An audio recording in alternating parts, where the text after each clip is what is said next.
Hello, this is Mr. Stein.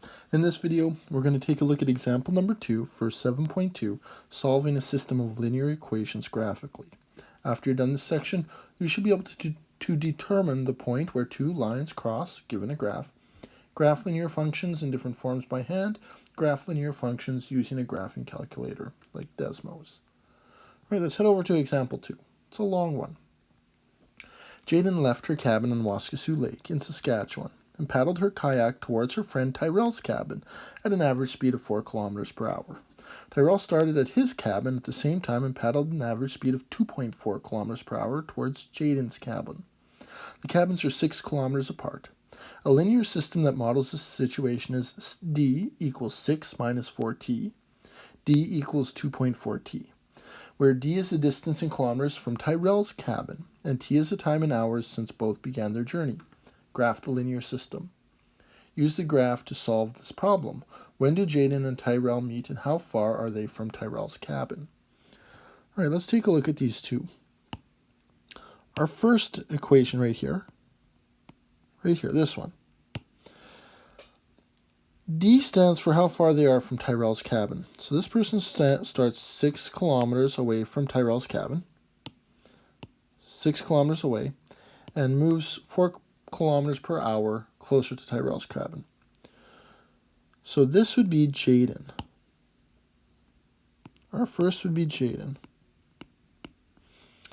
Our second equation right here doesn't start any distance from Tyrell's cabin and moves away from Tyrell's cabin. So this would be Tyrell. So let's graph these two. These are both in y equals mx plus b form. Although I can switch this one into a little bit more of a common style for us. D is equal to negative 4t plus 6. There we can see our slope and our d-intercept. All right, let's go to the graph, and let's identify what we have. So our vertical axis is going to be our distance. It's measured in kilometers. And our horizontal axis is going to be our time, measured in hours. Now, if you're 6 kilometers away and you're traveling at 4 kilometers an hour, it's going to take you, around an hour and a half to get that 6 kilometers. So we don't need to use our whole axis here. We can stretch out our time component. However, if we look at our vertical component, there's 10 grid spaces. So we are going to have to go up by 1 kilometer per grid. So 0, and then we'll count off 1, 2, 3, 4, 5. Right here's 5.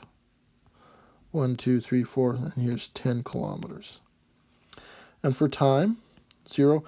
And I'm going to count off 4 grids is 1 hour. That means every little section is a quarter of an hour. 2 hours, 3 hours. All right, let's start off with Jaden. And I'm doing Jaden's in pink, and I've got it right here. So Jaden starts 6 kilometers away. And then our slope is down 4 kilometers over 1 hour. So in order to do that, we have to go down 4 kilometers and over 1 hour. Now we have to watch the scales here. Right there will be where the point is. So we go down 4 kilometers over 1 hour. And as you can see, it's right on this 45-degree line. So it's going to go right like this. This is Jaden. So we'll label this as Jaden. Now we've got Tyrell coming. Tyrell's doing 2.4, so a slope of 2.4 over 1. Well, let's see if we can work with something a little easier for Tyrell. 2.4 t. So this is like 2.4 over 1, which would be the same as 24 over 10. So a rise of 24 kilometers over a run of 10 hours. Well, that's way too big. We could reduce that down into 12 over 5. So a rise of 12 kilometers over 5 hours. That's still too big. We can't see that. We could do it 6 kilometers in 2.5 hours. Hey, that's pretty easy to hit on this graph, isn't it? So 2.4 over 1 is equal to 24 over 10. It's 12 over 5 is 6 over 2.5. So he goes up 6 kilometers over 2.5 hours. So that's to right here.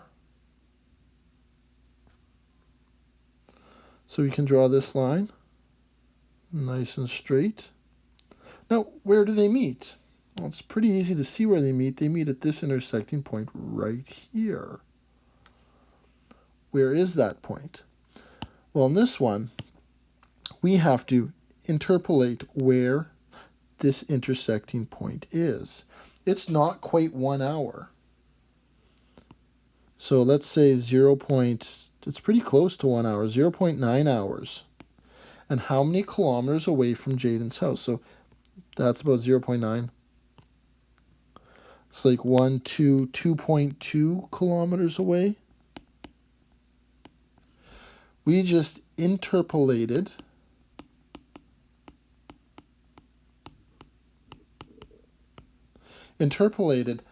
this point. We kind of judged where this point was between known values. So we did an estimate. Okay, so our final answer, so we graphed the linear system, and our final answer is, when do Jaden and Tyrell meet? Well, after 0.9 hours. And how far are they from Tyrell's cabin? Well, about 2.2 kilometers from Tyrell's cabin. So we've answered the question, 2.2.